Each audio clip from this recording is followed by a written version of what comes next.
Howdy folks, welcome back to another exciting video where we try to resurrect a carburetor body that's got something either broken or stuck in it. But at least it's only one body as opposed to 4 of them like this beast. So yeah, I guess we're 3 times as better off. Now I want to remind you that the ZRX has got CVK carburetors, and what we're dealing with over there in the mill is also a CVK. It's just an older type.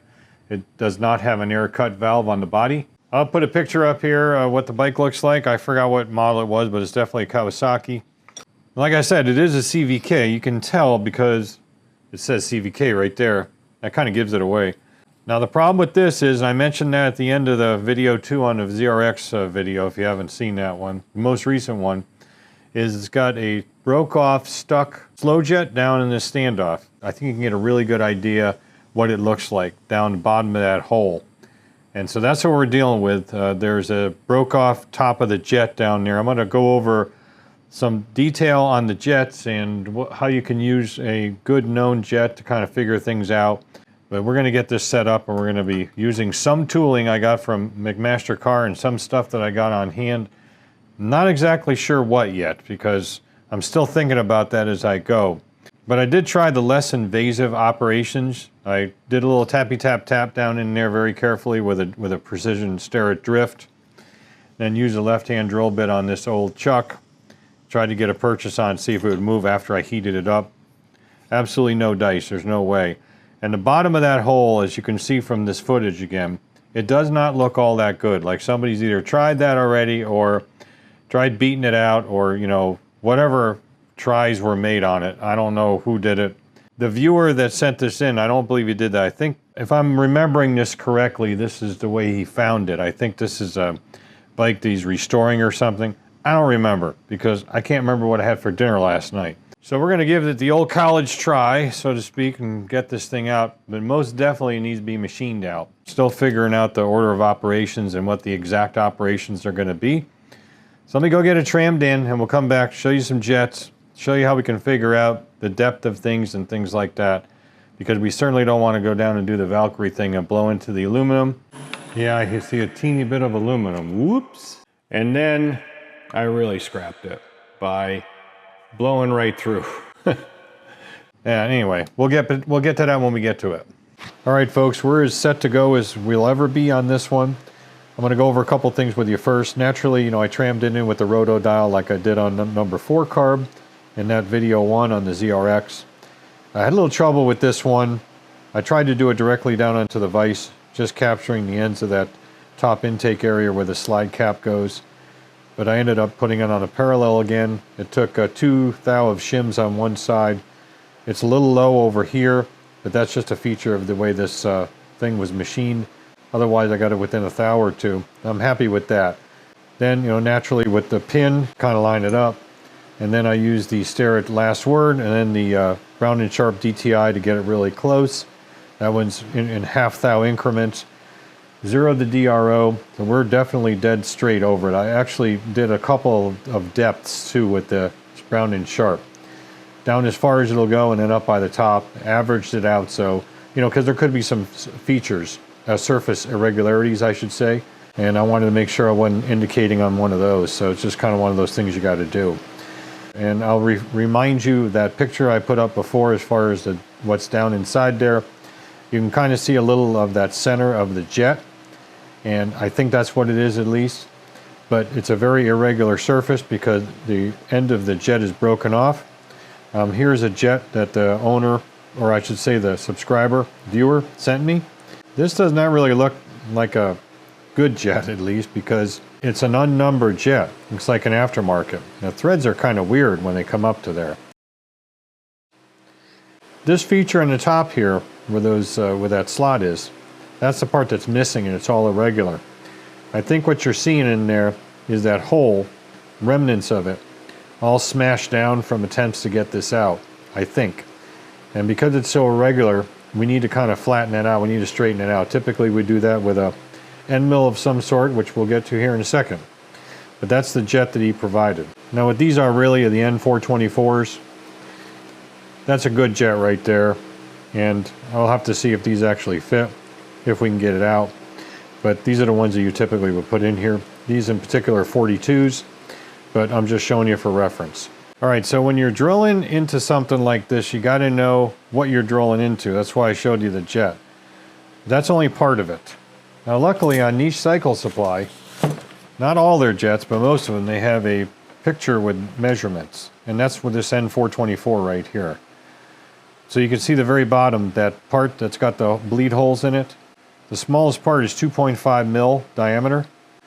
And then you can read the rest of them on your own there. The overall length of the jet we could typically use if the jet was in good shape, but we can't.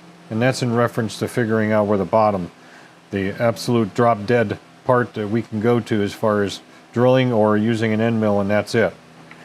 But we can't do that because it's all tore up. There is another way, and I'm going to show you that here in a second. So the reason why I'm showing you this is that 2.5 mil dimension right here. When I took a look at that and I was planning this out, I realized that I can't go any higher than 2.5 mil to try to drill this thing out, because naturally we'd be going into the aluminum. I mean, I don't know how much space is in there, like how much space is calculated when they drill that circuit out and thread it. But it might be just enough for this thing to fit in. It might be, I don't know, 10, 20 thou on each side, maybe 5 thou on a side, I don't know. So this is a critical dimension to keep away from. I want to go as close to that as possible, and that's it.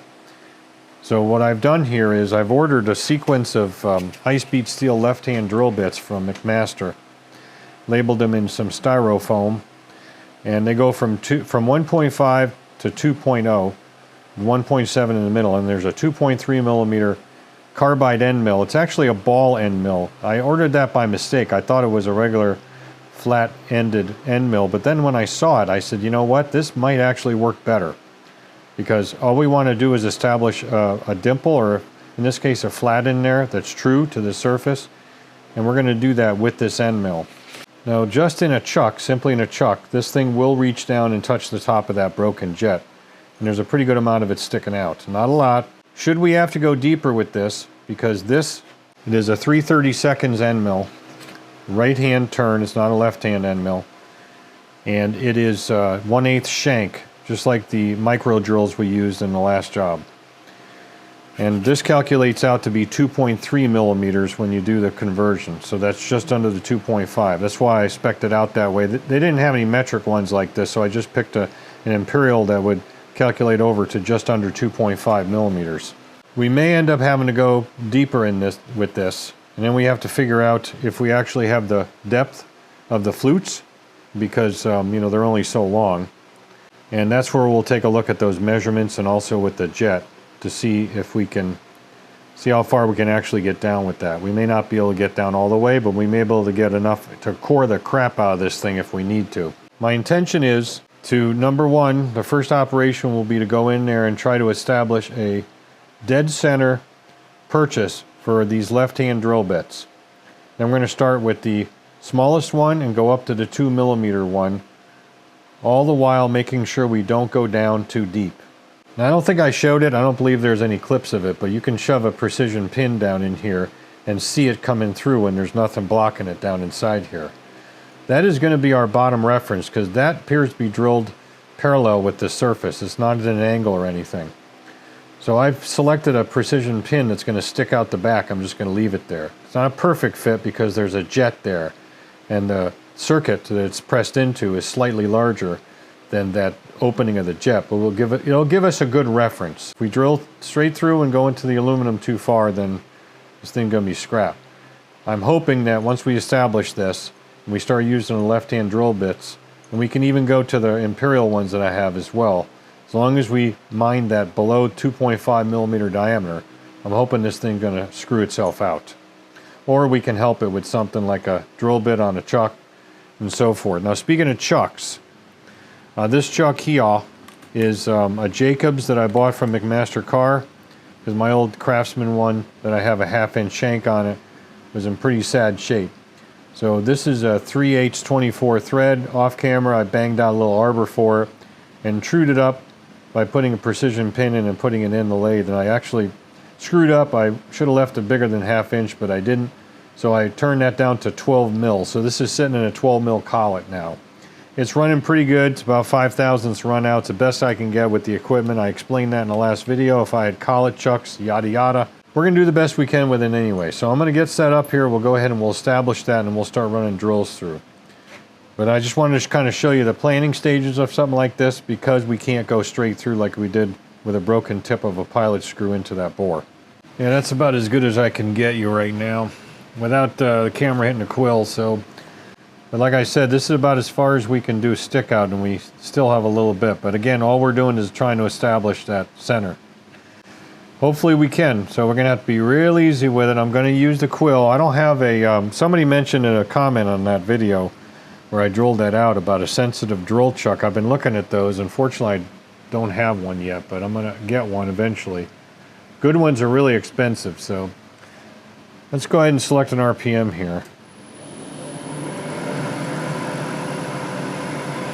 I'm going to run this up at least 1200 RPM, which is even slow for this, but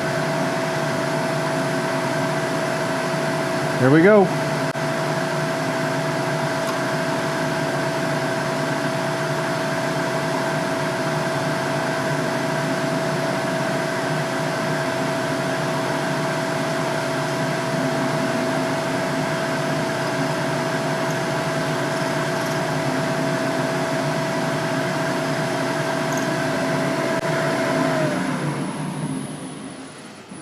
Yep, we got some brass on it, so we're into something. Now, I may not be able to show you every end result because it's very difficult to see, and I need to see it, unfortunately, more than you do. So I'm just going to move this around periodically. Maybe I can show you, maybe I can't, but I definitely need to move this out now and take a look down there and see if we're successful, if it's in the center, and then we can continue with the operation. So I apologize in advance, but I'll do the best I can. All right, I got you in a mirror. It looks like it's pretty damn well in the center. I went a little deeper too. I extended that bit out. But it's, you know, it's the best we can do. It may not exactly look center, but I think that's because the jet is mushroomed over on that bottom. It'll be about at 6 o'clock. So you can kind of see it. It's just so irregular and so chewed up. All right, so there's the pin in the back of the carburetor. That goes in the air jet. It's 52 thou. It just fits in there. It's not damaging the brass or anything. I didn't have to push it in other words. Just slipped in. It wiggles a little bit, but it'll give us a reference. This is what we're going to do with this, and I think there's a way we can do this. Use the top of the carburetor as a reference and kind of set a maximum depth on whatever drill bit that we're using. But the first thing we got to do is kind of come up to this thing on the side of it. And we're going to estimate about halfway through this thing, wiggling it back and forth and just get an average. And that'll give us our Z for the center of that hole, theoretically. And we don't want to go any deeper than that. But doing this with a pin on every drill bit we use is going to be a real time-consuming thing. There's a better way to do it. Now we're going to come up to the very top. Remember, the drill bit hasn't changed as far as length, so we're kind of using the drill bit as a measuring stick here, and the DRO as the graduations. And this is 1.176. So we'll write that down. All right, since we know what it is basically from approximately the center of the pin to up here with a drill bit, we're just measuring that. What I'm going to do each time is, depending on whatever the drill bit is, because again, this varies up in here. Ultimately, I want these jaws to be the positive stop. That way I can't physically get past it to drill too deep. And I know what that depth is from here to here. So it's pretty simple. I mean, it'll be close enough, but what I have here is I have a drill bit this is the 1.7 mil, and I have it loose in the chuck where it'll want to fall out. It's just a little bit of drag, but it'll fall out if I let it go. And we're touching that body, but that's not the important part. The important part is what we're going to do now is bring this down until the end of those jaws hit. And we're going to zero the DRO. Now when we come up, we're going to come up 1.176. We'll be at the maximum amount these jaws can go. Close enough, you know, it might move a couple of thou because we're tightening them up a little bit. Now we just snug it and then we'll give it a good crank. So right now, we shouldn't be able to go past the tips of these things. we are measuring from there to there. We already know that distance from there to there. We'll test it and see. We are most certainly there. So that's what we're going to do each time. That way we'll just reference off the top. Easy way to do it. Not foolproof, but it'll be something that'll not allow me to physically go too deep, hopefully. Let me get lined back up again and we're going to start. Remember, this is a left-hand drill bit, 1.7 millimeter. Zeroed out, X and Y, ready to go. Oh, I meant to mention too, I had this thing filled up, this standoff with PB Blaster for about a day and a half. None of it drained through, so whatever's in there, that jet is like either plugged up with junk or peened over where, you know, the brass is just sealing off that opening. I was hoping to get some down through it, but none leaked down. Never changed the level, so that ain't gonna be the case. Reverse mode engaged.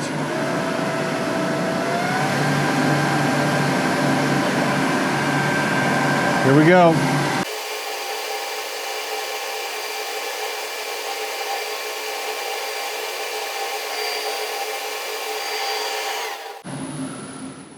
Yep, there's some brass on it. We have got connectivity of that jet to the rest of the circuit now, understandably. I just hope to hell we haven't drilled through the aluminum. I don't think we did. I don't see any aluminum on there. Of course, I can't open that up. Oh shit, just kidding. Yeah, I'll show you what I mean by connectivity. Well, let's put some WD-900 down in here. Yeah, a little bit came out. And so did my pin. Hope I can find that. Oh, I see it. I see it. It's on the floor. I'll get it in a week or so. This is a 3/32 left-hand drill bit from the fractional set. I believe these are high speed as well. It's a good set I bought from McMaster Car years ago. This will not go all the way up in there, so we're not going to be able to directly reference. We'll have to reference it kind of mathematically against these little jaws of the drill bit. The jaws of the Jacobs truck. It's getting hot out here. So what we're going to do is we're going to shove it all the way up in so it can't go any further, and then we're going to touch off. Then we're going to zero the DR. Whoops, I moved it.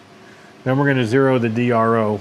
Now we're going to take it out, but we're not going to change the chuck at all. It just barely fits in there, so it's pretty close to where it's going to be. Now we're going to touch that directly, and that difference is 560 thousandths. Remember that number, 560. Now we're going to put it in. We're going to touch off here. Zero it again. Come up 1.176 minus 560. That'll bring us to that. Okay, there's 1.176. And we got to take 560 off of that. We'll just use the DRO again. And just push it down 560 thou.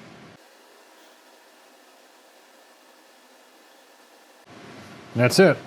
So it's going to be in the same spot, or at least close enough. So we can use that same hard stop. And just for a sanity check, I zeroed it out on the top there with that tip of the drill bit in that position. I put the pin back in. 2.177. God, who's running that down the road? And if anything, it's about the same. Yep, so we're about in the center. I can feel the tip of the drill. Well, we're going to go with that. There's got to be a little bit of play in there. I don't think the jet bottoms out on the bottom where that 2.5 mil section with the holes, you know, the bleed holes. All I'm trying to do is core this. So let me zero it out. We'll come back and we're going to run this one down too.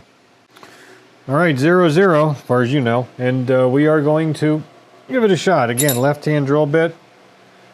So we need to engage the reverse drive, which is really tough. Hit a button.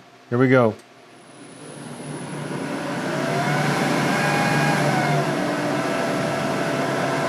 Slow that down a little bit.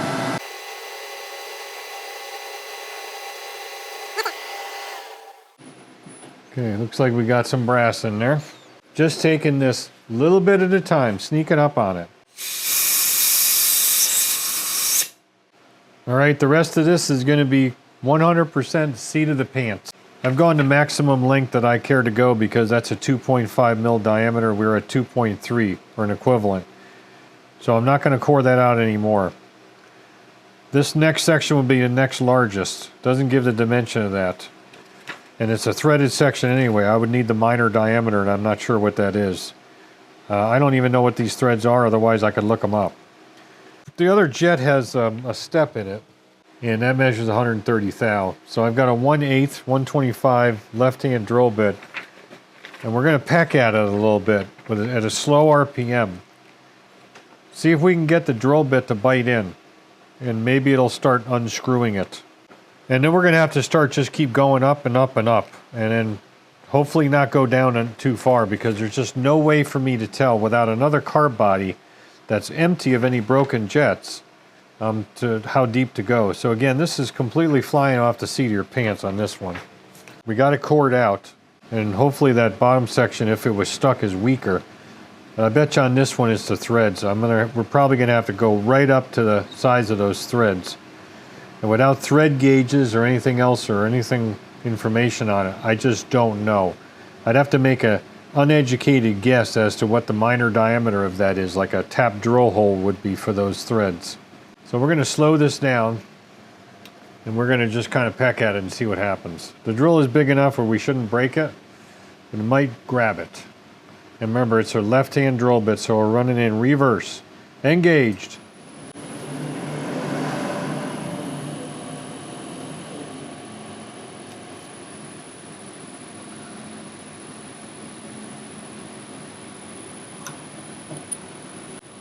Aha!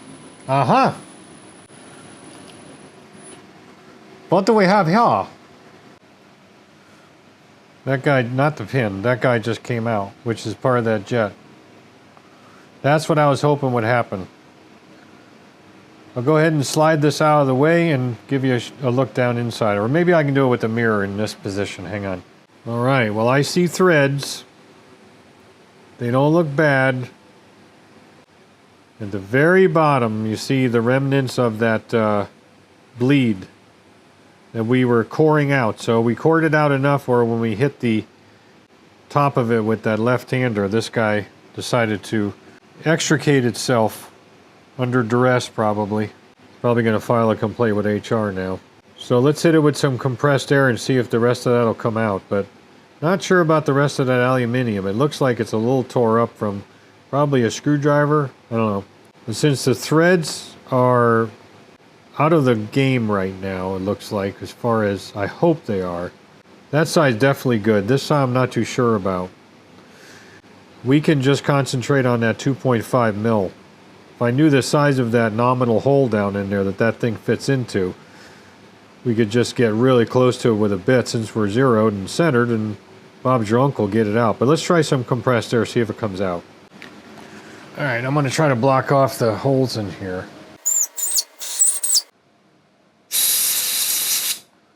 You know, I just can't see jack crap down in here because, number one, my eyes suck, and number two, my eyes suck. No, it's still down in there. Okay, so I'm going to go ahead and do the rest of this off camera because you've seen this part already. I'm going to go ahead and re-zero. I tell you what, I will shoot some clips though. If it comes out, I'll include that clip in the video. You know what? I'm thinking, wait a minute. I actually might have 2.5 millimeter drill bits. All right, we're set up with a number 40 right-hand twist drill. We don't have to worry about threads anymore. We got them out down here, just out of shot.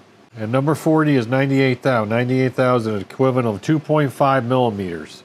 That's the size of that jet. Now again, I think the hole has got to be bigger. Obviously, it wouldn't fit in if it wasn't a little bit bigger, and you wouldn't have any room for those bleeds. So whatever that is down in there, it's got to be bigger than 2.5 millimeters. Probably not by much. Good enough.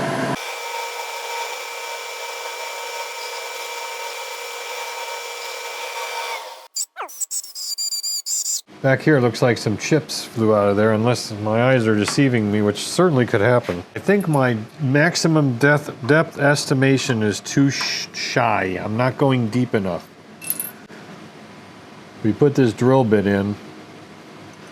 It's going to about there, which is about there. We need to go down a little further.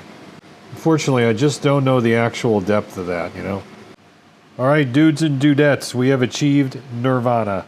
I went in here with the Craftsman chuck with Not this drill bit, but this one, which is that 98 thou. It's equivalent to, again, 2.5 mil. Could feel it grabbing some stuff. Took it out, blew it out. Got a bunch of pieces over here, little pieces over there. And I'm telling you right now, that sucker is cleaner than a colon right after a colonoscopy. I mean, it is pretty damn good. Doesn't look the prettiest down in there as far as the aluminium goes, but it all depends on what the threads are like, whether it's going to hold a jet. It's pretty gnarled up. Probably from attempts to get it out. Or that could be corrosion from what caused it to stick in the first place. Not a whole lot I'm going to be able to do about that. I mean, if you knew the parameters that they use for that as far as sizes and angles and chamfers and stuff, probably remachine it, just touch off on it, but I don't think we're going to worry about that. We'll see if a jet goes in. Sometimes you can actually use a jet as like a thread chaser. At least the jet's open, huh? Or the circuit's open. Here's a 35. These are CVKs. I don't think they changed the threads or anything over the years, so I'm going to take my favorite jet screwdriver. I'm going to see if we can get this in and out a few times. Now, if it's a little tight, that's okay. We're just going to kind of work it, but oh, that's seated already. Good. These don't have a lot of thread depth. That feels about right. Yeah, we're bottomed. They don't have, you know, like long threads like some other jets do. Some of the ones that stick up proud of the carburetor body. That's what that looks like. Now, will it work? I don't know. With all that aluminum in there kind of screwed up, is it going to seal off properly? Is it sitting right? Only time's going to tell, because there's no way I can remachine that, because I don't know the parameters, nor do I have the tooling. So we're just going to have to, he's going to have to wing it. But the jet goes in and out and it tightens up good. I don't think we're going to have any trouble with that. It feels normal, in other words. It feels normal the way it seats. We could even give it an extra turn, you know, not turn, but extra tight. And it's getting good and, oh no, it's stuck, just kidding. It's getting good and tight, good and tight. It's a German torque spec. So the threads are good. The hole seems to be okay. The jet goes in, at least it goes in that far. So, and it does not feel weird. In other words, like a different part of the jet is bottoming where it shouldn't be. Because the bottom of that jet, if it was bottoming, I've had jets do that before, and it feels weird, like it gets tighter and tighter and tighter, and all of a sudden you smush the end of the jet, it breaks off. I've had that happen before. Yeah, it's just a shame that that aluminium is kind of buggered up in there. We can only hope that it's seating good enough as far as sealing itself off, so it actually, you know, meters the fuel and air. Well, the fuel in this case, and meets the air up there at the bottom. Yeah, that bottom is where the air jet comes through. That's a pretty good shot right there. Maybe I can zoom up in editing. So it's, unfortunately, it is what it is, but the jet goes in, it tightens down. I think it's going to work okay for him. All right, folks, this one's in the books. I wanted to cover a couple quick things. First of all, the carburetor's in the box it came in with all the appropriate packaging, and it's in the mail heading back to the viewer subscriber. I'm not going to put this video up until I speak with him. There's a note inside the box asking the viewer to give me a call before he does anything with it, because I wanted to cover this with you, what I'm essentially going to tell him on the phone. As far as that jet bottom goes, where the head of the jet seats, where that kind of that shoulder is kind of half missing or a third missing, I'm a little bit concerned about that spot, because I don't know, A, is it going to seal off properly just with the threads and where it is seating on that shoulder, and B, whether or not that full contact missing of that shoulder to the head of the jet is going to make it back out. My recommendation is going to be to him on that particular carburetor only is to put some non-permanent thread locker on the threads of the jet. Just a little bit on that one jet in that carb. I don't know which carb it is, like 1 through 4. And then let that cure up overnight before you put fuel to it, and then try it out. The only caveat to that would be Is the intake and the exhaust modified or anything like that? I don't think it is. I didn't really pay a whole lot of attention to the bike as far as its status goes, like originality. So if he's got the original airbox, original exhaust, and it's got the original jetting, and he knows what jetting is going to be in there. In other words, he's not going to have to go in there and tinker with the slow jets. Then I would say do that. Put some thread locker on to help seal those jets off and to help keep that in there 100%. That's about the only good recommendation I can think of, besides trying to machine the thing out, and that's just going to destroy the whole car body. It's the best it's going to get right now.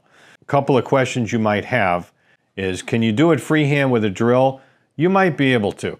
If you are really skilled and you kind of bolted that thing down, or fixed it in a vise, so it's not going to move around, and you got it really parallel, and you did have some sort of a center divot, you can take like a smaller left-hand drill bit, go about 2.5 mils deep into whatever remains of the head of the jet, and then take a larger left-hand drill bit very slowly in there and see if the torque of the drill itself might bite that drill bit in and spin the thing out. It's possible, but probably unlikely.